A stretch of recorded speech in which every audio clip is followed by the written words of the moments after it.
Hello and welcome to HMTV digital. స్పెయిన్లోని ఉత్తర ప్రాంతాల్లో జరిపినటువంటి తవ్వకాల్లో శాస్త్రవేత్తలు 2000 ఏళ్ల నాటి ఒక కాంస్య చేతి గుర్తును ఒకదాన్ని గుర్తించారు. దీనిపై మిస్టీరియస్ లిపి ఒకటి ఉంది.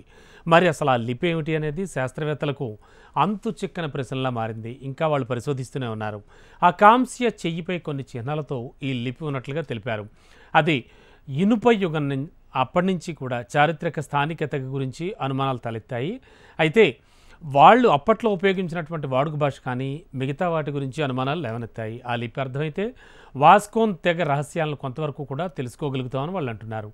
ఆ చేతిపై ఉన్నటువంటి శాసనం పురాతన పాలియో హిస్పానీ అంటే స్పానిష్ భాషలో అనుసంధానించి చూడాల్సి ఉందన్నారు. వాస్కోన్ తెగల గురించి కథలుగా వినడమే కానీ ఆధారాలు ఏం లేవు.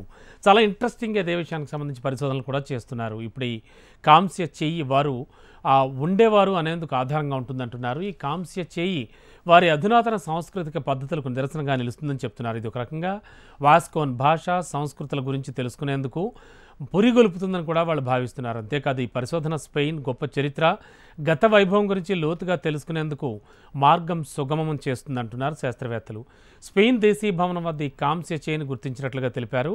ఈ కళాఖండంపై చెక్కబడిన వచనం అపోట్రోఫిక్గా కూడా వ్యాఖ్యానించారు వాళ్ళు. ఇది అదృష్టాన్ని ప్రార్థించే టోకెన్ అని ఈ పురాతన తవ్వకాలకు సంబంధించిన ప్రాజెక్టులో పనిచేస్తున్న పరిశోధకులు అంటున్నారు. మరి ఈ కాంస్య చేతికి ఆచార లేదా సాంస్కృతిక ప్రాముఖ్యత కూడా ఉందని వాళ్ళంతా భావిస్తున్నారు.